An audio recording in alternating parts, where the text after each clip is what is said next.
We appreciate you for listening to our space. If you want early access to rewards for our new game Surge, visit surge.metafide.io to claim your spot on the waitlist today. That's surge.metafide.io. We're excited to see you there. All right, what's going on, everybody? Thursday, 4 p.m. Eastern Standard Time, June 26th. Your co-founder and CEO of Metafide, Frank Speiser, here with Big Worm, Serge Satora, and our trusty mod, Roman Crypto. I would say where is everybody, but I think I know where they are. Worm, they're all still playing. What's up, Dilly? And Doge, how's it going, buddy? Playing the I game, dude. think They're playing the game, Yeah, bro. they're playing the game. I'm looking at them in the game right now. They're still playing the game like a bunch of degenerates. like it's there's everybody that would be here is over there testing the game right now. So uh, that's a good sign, I guess. Like That's really good. I I can live with the loneliness over here for a little while, um, but yeah. So I think that means the game works, Frank. yeah, yeah. Matt's in he's in New York City right now at permissionless, and he's getting mobbed by everyone. And Matt's super recognizable, right? So everybody can see him coming from a mile away. Aside from being, he's jacked right now. Matt weighs about 225. He's ripped, and he's walking around with rock star hair like he's in an '80s band. So you could see Matt coming. Matt and then he's just dealing with people trying trying to get in on the round that we just wrapped up, which is great. Like I appreciate it. Um, Pretty happy about that. Really happy about the way people are reacting to the game, though. Like I think it's pretty gratifying to consider. You know, I know you remember this. We went locked ourselves in a poker room in Charleston for 3 days. And started planning this out from some sketches that I had, and then we all sat around and cooked up, what we think would make for a great game, and now it's pretty cool to see that people agree, right? Yeah, I mean, it is crazy. It is crazy that we locked ourselves in a room. These were literally drawings on a piece of paper, and it was a sort of singular mission. Create a really exciting game with exciting pots and get a fanatical community behind it. And here it is kind of manifesting itself. Well, not manifesting itself. I'd say we worked really hard at making sure we stayed true to that. Yeah, And here it is. It's actually happening. yeah, yeah. Just like we drew it up. just Just like it. No bumps nah, along the way, no no that learning, no no iterations. that's that no, you're right. It's been like we worked really hard at this actually. So it's not surprising considering the amount of effort that we put into it and the humility that was required to be like, all right, listen, like we're gonna listen, we're gonna keep tweaking, getting this right, figuring this out. But what we have now, where we're sitting here, is we have Spot sitting here ready to launch to the world. We're just tuning up the desktop version now. We'll be including tests in that. I guess that's some alpha for everybody that will listen later and everybody here. And we have the range game that's already getting coded up right now. So, uh, we have these components of the platform we built. We've got a really great set of tokenomics ready to go, and yeah, just looking at what sort of the way the way we've structured this, where we didn't sell out the community, we didn't take the easy way. It's really just I'm grateful and satisfied that we got to this point by doing the right thing, right? So that's Yeah. it's pretty good. Yeah, and it's not just like the game, right? But everything around, making sure that the community is rewarded along the way. And that speaks to this great invite system that goes along it. The spot and range, it's kind of getting all the sexy marquee spotlight, but there's all this other great stuff that's going along with it in terms of sort of one of a kind invite system where you'll also get rewarded. You mentioned the token. There's there's going to be an AI agent that's going along with it that you kind of teased a little bit, that will kind of give the sort of the feeling of having a pit boss there with you, like you're working on a trading desk, and can take on other personalities. These are all other cool things that we dreamt up, and they're all coming. And not only do we have our fanatical community, but now that we didn't even dream of this other partnership with this other great fanatical community in Doge. Right. So there's so much to be excited about, right? Yeah, which reminds me, thanks for keeping me on topic here. Today's Yes, topic is memes and partnerships, and in looking at sort of the way things spread and the way people communicate in this community, and in general, just on social media and like in the younger generation of the world, like memes are great because they help convey a bunch of meaning in a compact format that draws on some way to access a bunch of context behind it, but you don't have to carry it with everything. So it's like object oriented communication, right? Where you're building on the set of things underneath of it and being able to tap into those tools. And I think it's a great way to look at sort of the way we're just thinking about building the financial framework too. Like, so teaching people to access parts of the financial system in like a mimetic way, and the way you build the products together to draw on the experience, to do an object-oriented approach to accessing the markets with the assistance of AI guided tools. It's kind of right up our alley. Um, Actually, I don't know if you've ever heard. You know what the field of semiotics is? No, I don't. Yeah. So semiotics is like a way to package up meaning through like a series of like linguistic contexts, and it was invented by, or one of the inventors of the branch of philosophy is a guy named Charles Sanders Peirce, Peirce, and he he came up with this concept of being able to imply things that conveyed meaning to people without the full detail. It's essentially, if you want to look at the historical context of memes, Charles Sanders Peirce was like the first meme guy, like so. And I named the early AI systems at Social Flow Sanders after him. The ability to like basically classify and draw context from things. And to give you an example, right? Um, if I say the word dog, right? Because we got our buddies at Doge here, right? Like if I say dog, what are you thinking of? I have probably an idea of what you're thinking of, but what are you thinking of? Describe it. I think a furry little cute animal that is sitting up, panting its tongue, and wants a treat or wants to go for a walk. Well, what color is your dog? Mine is, white. Right, puffy white hair. Yeah, Yeah, yeah. What's up, Coco? yeah. Coco's my Yeah. white puppy So dog. so I'm thinking of a chocolate lab with that Yeah. weighs about 70 pounds and super friendly like that. But if I showed you a picture of my dog and you showed me a picture of your dog, we could both agree just instantly that's a dog, right? Mhm. And understanding sort of what the edges of those things are. Well, they both have four legs, they both kind of move around similarly. Like there's enough shared meaning in those things that thing that makes our brain do that, that's mimetic thinking, right? Mm. And that's the concept of semiotics, is that, right? It's the Yeah. sight, sound, smell of the linguistic package of what that is, even though they're not very similar.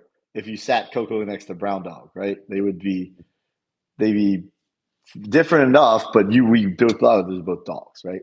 Yeah. So that's the way the community speaks, and that's the way that I think we should build the products as they feed into one another, and that's the way that the community should interface with one another, is that concept of, does it further the set of objects that you've built when you apply it to a new context? So when you add a new partnership to the mix, does it add like that? That's why adding up with the Doge community was so so it was such a no-brainer when we sat back and looked at it, like how much compounded value could you get from and give to them, right? Like us plus them and then plus us, like what what does that look like? So um yeah. Anyway, that's Yeah, we sorry, go ahead. no, no, no. I mean, we throw around that term win-win, and that's like one of those things. Like I can't stand when people take things like the term like amazing and gaslighting or whatever, and they overuse it or they misuse it. But one of the ones that falls in that category is the term win-win, because not everything could always be a win-win, right? It's hard to, especially when you come into a compromise. Someone loses out, even if it's 51% to 49%, right? Well, that's But if it's a sort of a zero sum approach yeah, or like an antagonistic market, right? right. But you could bring a hammer, I could bring some nails, and somebody else could bring some boards, and we could all build a house for people, right? Like Right. that's probably a win-win, right? That's a true So win-win. So, but what I'm saying is that it's so misused, right? But in the case of us and Doge, it is a win-win, right? And everything that you're saying in terms of how, we're helping them build something in their new ecosystem, which is fabulous. And we're building out this great, app and ability for people to come and participate in markets, which is also great. And then we both win building yeah, this awesome great thing, and so it is truly a win-win. And it's almost like it that the idea of a win-win should hold its value and not be devalued by other people just by calling everyone else calls things that aren't win-wins win-wins. This is a true one. yeah. So let's talk about this for a minute, right? So this might be one of the last Thursday spaces that you join us for, right? Um, Yeah. it's a sad day on the X spaces here Yeah, didn't really for want to talk about it, but for the okay. for, Yeah. that's all right, man. Um, what do you want to see crypto do over the next year? Like, what do you want to see happen? Um, I want to see it. I want to see it be um, more accessible, um, more more people that are kind of in the mainstream want to innovate in it. Just as I see people all of a sudden, everyone wants to do AI transformation. I think there should be that much, if not more, excitement in what's happening in blockchain and Web3. So I'd like to see that second wave come in and stop with the whole, hey, don't tell anybody that you're in crypto, it's taboo. Like, it should not be taboo. This is something that's going to create pathways and barriers for people in ways a lot of us can't imagine. This group can, but a lot of people cannot. So I like to see that start to happen in the next year. I know it's going to take a while for these changes to happen, but I think if we can get more of that next part of the herd to run in and start innovating, that would be great to see. It's not a surprise to me that the smart contract side of crypto is looked at as an issue to be dealt with by a lot of these people because it solves the thing that they want, right? Like they the reason why people want control over something is so that they can bend the rules the way they want, maybe at the expense of other things. And they'll have a say so in the outcome and they'll be the arbiter of what succeeds and what doesn't. And that's exactly the wrong thing in the world right now, where you're basically getting permission to operate a certain way. And and I think, what we're trying to bring about is a way to set up the transfer of money with and transfer of economic value on terms that you can standardize and put into contracts so that are triggered by verifiable events that then cascade through a bunch of ways people find ways to chain value together, right? So what you're saying is, well, no, you shouldn't be making those calls because it should just be if it happens and it's verifiable, then you can trigger any number of these things that are on the other end of the contract. And I think what people are hearing and internalizing is like, oh wait, so you're going to take away my ability to call winners and losers? And the answer is yes. Right. That's the point, right? Right. Like that's the whole point of this stuff, fella. So that Yeah. you can't turn around and say what money's worth without the people agreeing. And you can't turn around and shift the rules of a contract around on interpretation if it's right there in the contract, because math don't lie, right? That's right. Yeah. Yeah. Right. What I'd like to see is us to get further down the road of building financial products and just ways to transact that happen according to smart contract rules. And I really want to see the Web3 community get better at constructing these contracts, because a lot of it's been sloppy and people have been able to find loopholes to sell tokens they shouldn't be able to, or put them at risk in ways they shouldn't be able to. And it's getting chalked up to as a crypto problem. That's really a people problem, which is like a human nature thing that crypto is meant to solve for. Like the idea is you shouldn't have the option to do it if it's in a smart contract. It should just be according to the rules of the contract. And then the responsibility is just like if they're not your keys, your crypto. Like if they're not your terms, it's not the contract really that you maybe intended. It's the one you wrote. So we need to get better at crafting these agreements. And I think that's going to take a while for people to understand. Like, oh, I have to. We were just talking about this today about the robotics AI problem where somebody says, "Build me a peanut butter sandwich," and you wound up like smearing it all over your arm or something, like because you're trying to literally follow the directions that you didn't craft well, right? And so it's kind of the danger in this whole thing is, you got to pay attention to the details here, and we really got to get serious about the details that we want to implement. So I'd like to see us get more focused on that kind of stuff too. And additionally, just stop rugging people, you idiots. Like, stop it, right? Like you gotta stop doing that. Like it's not helping anybody, and you're gonna get caught and you're gonna jail, right? So Yeah. don't What do you think needs do to that. happen, right? Because it does seem like all this resources and all this capital that's spent on like these schemes, right, to rug people. If you take even 10% of that effort that we're seeing in the market and put into what you're saying, like so much progress and so much innovation can be made. What do you think would be the catalyst to kind of switch the tide so that people start working on better contracts and working more on what I'm calling design, right? Which is, I was at an AI call the other day for another network I'm part of, and they said, everyone's thinking about AI in terms of, mobilizing, just like we did RPA, but AI should be thought more around, should be a chief designer, right? Because the true power of AI is like how you design it, not how you run it, right? And this is very similar, right, Frank? Like in terms of how you design the contracts. So put more thought and innovation into that. What do you think the catalyst needs to happen so that people kind of get it, I think it's a two-part thing. I mean, more than two parts, but two main ingredients of that are founders need to stop chasing money to just play around with, right? Like you need to have a real idea with real value that serves customers the right way. So founders need to think about ways to make life better for their customers and users, and take that seriously. And then as a corollary to that, VCs need to stop investing in bullshit. Like right now, the system is set up so that VCs, not all of them, right? Like but what I'm saying is there's funding that's going into projects with the intent of, can these people pump a token enough for me to dump it on the retail market when they come in? Like that's what a lot of these investments are. They don't even look at the equity value of the business. Some of these deals, they don't care. They just know, how much of your token can I get, and then when can I dump it before retail?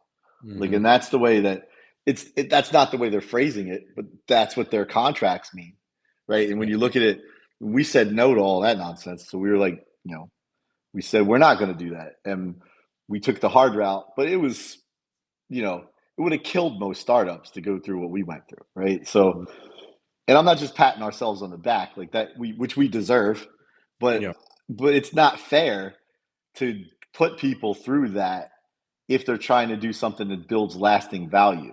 Like, you're not a real investor if you're an opportunist, if you're trying to flip tokens on retail, because that's eventually going to dry up. You're going to burn people enough times, and they're just going to stop doing it.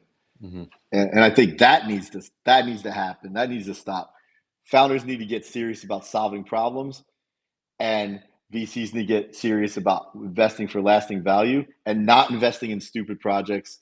And founders need to stop taking money with the expectation that they're going to just let the VCs roll them over, you know, and pound them out and clap their cheeks. Like, I don't think that's like a good idea for anybody, right? Yeah, yeah. I think the retail market's just going to get sick of having the rug being pulled out of them too, and they're just going to be like, "Listen, I'm not going to." There's only so many degens out there, right? And so much money, right? They're going to start to cling to projects that say, "Hey, this is actually a real winner," and the other ones just keep falling down, but this one, whenever the smoke clears, is still there. So Yeah. it might be a little bit of Darwin's theory here of survival. Well, there's definitely some retail investors that are really smart, right? And they're like, okay, this is going to make it through. This is going to be something I can stick with. And it just takes a lot of discipline to not jump at things where it's like, oh, I can 10,000x that on the first day if I just get in and flip it, because it's still a crapshoot, right? Like, you still don't know what the terms are on the other side of that. You don't know if you're wading into a trap. So I think that's part of it. So Yeah. in general, I think, we're kind of working around that, right? So, Yeah.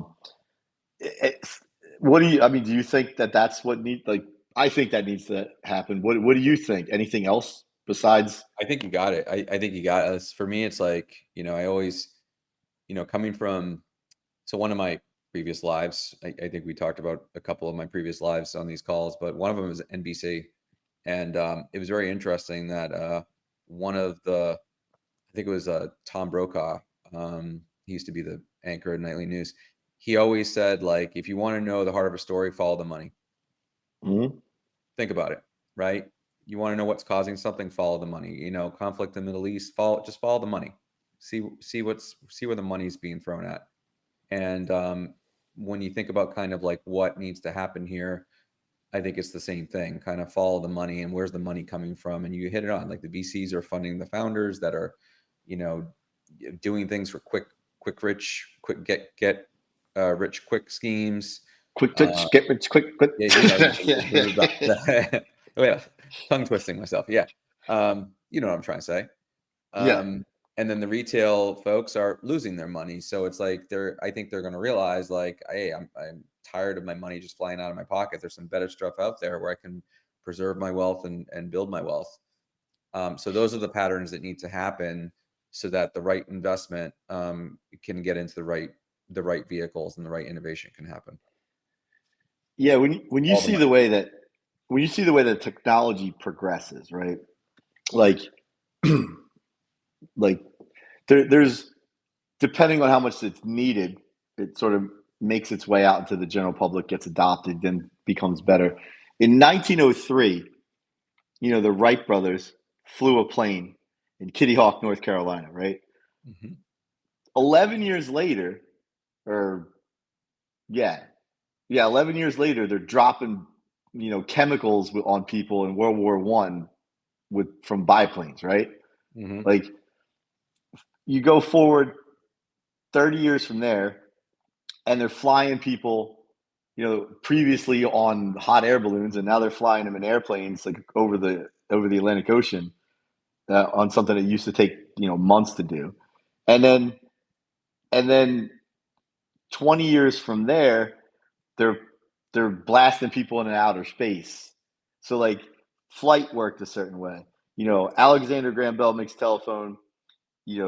Rotary phone comes out. People start connecting things, dial tones, cell phones, like all these communications networks get built up. And 2009, the iPhone comes out. That wasn't that long ago. But once the iPhone comes out, like, social media explodes. You can get things from your head to someone else's head somewhere else on the other side of the planet right away. Like, sine waves collapse. Like, it's like a collapsing sine wave function. Like, things get faster and faster and compound and branch out and connect other technologies in. And if you look at, like, the DARPA and the internet, in 1970 something, they start connecting computers together. I mean, we got our first email addresses in '94 when we went to college. Is that right? I don't. Yeah, I had I don't mean to one. imply how young you are, Serge, but yeah, No, that's I think I had my first. I had a Prodigy account. Remember Prodigy? yeah. No, I And mean, but yeah, yeah, right, yeah, that was my first ever email. But that was only honestly, it was only like a couple years before that. But yeah, my first official email address was 94 and at BU. Yeah. right, yeah. So I remember when they came out, and then built a website like a year later, and then next thing you know, like you're building apps and like all these things that connect things together, and it just crypto is following that pattern Hmm. where it's just faster because it seems like it's taken forever. Like 2009, I think the Bitcoin white paper comes out, and then you get you sort of see the thing start to develop. It becomes a valid asset, but it's right now it's the protocol level. It's like saying we invented you know, TCP/IP. Like Hmm. no one walks up to each other and be like, "Yo, man, what do you think of TCP/IP today?" Right? Like you Hmm. just use it because everything's riding on top of that. It wasn't until like Bitcoin as a network, nobody cares about aside from can you trust it. The application of an asset, the Bitcoin token, and then it's storing value from the real world back in it. Like that makes sense to people, but we have just started. I would just argue until recently, people didn't start taking Web3 crypto apps seriously to the point where they're like, oh, that's what we need to be doing. We need to make use of these protocols to build useful things for people. Like, for instance, why can't I show up at the doctor's office and sign a transaction that has all my paperwork and everything there into something that is cryptographically secured? Why do I have to sit down at every doctor's office and fill out the same paperwork every time I show up? Right? Like, why am I doing that? I should be able to walk up to a house that says for sale and tap my phone and sign in with a cryptographic wallet, and it should be able to check my credit, figure out if I can afford it, set up the payments, the mortgage, like everything like that, and put it in terms that can be transferred to me. And if I want to accept them, I should be able to do it. It shouldn't take months to do that, and crypto is a great way to solve for that, right? But that's not there. I should be able to go into Boston, the city I love, right, and get a parking. I should be able to rent a parking space from somebody for a day, and they should be able to deed it to me so that it's mine while I'm there by transferring the temporary ownership to me, for, like while I'm there, right? Like all those things should exist. And if anybody's ever been to Boston, parking is a problem. So, Hmm. like, you should be able to rent a boat slip. You should be able to do all these things that just now people are like, oh yeah, like we should be able to do that. I mean, Yeah. one of our Borrow my lead car. investor, Yeah. yeah, our lead investor in this round, um, he's got another company in his portfolio, and they're putting the records, the DMV records of various states on chain so that you can just renew your license by signing a transaction in your wallet. You don't have to go down, show your ID, do all these other things. Like you should be able to then take that and then, order cars if you have a fleet of cars. Like all these things are there. And what we need to do to bring it all back together is we need to link up these partnerships and these applications that build useful things that were invested by investors that are going for the long-term value of it. And it'll seem stupid to look back and be like, oh, they were just trying to rug people for a couple $1,000,000 when we could be building trillions of dollars of value if we just got our heads out of our asses, right? Like Yep. we should do that. So just to bring it back around, man. But Yeah. anything to add before we bounce? No, no, I think that's a great summary, and just a reminder, we are at the beginning of it. I think that's a great, kind of metaphor to say we're at that TCP/IP level, right? And talk Yeah. about sort of laying the network, and sort of now we're getting to that next layer of what we can build on top of it. It's really exciting. So, I Yeah. mean, I really It's almost enjoyed like you doing can these. think about it like it's a meme.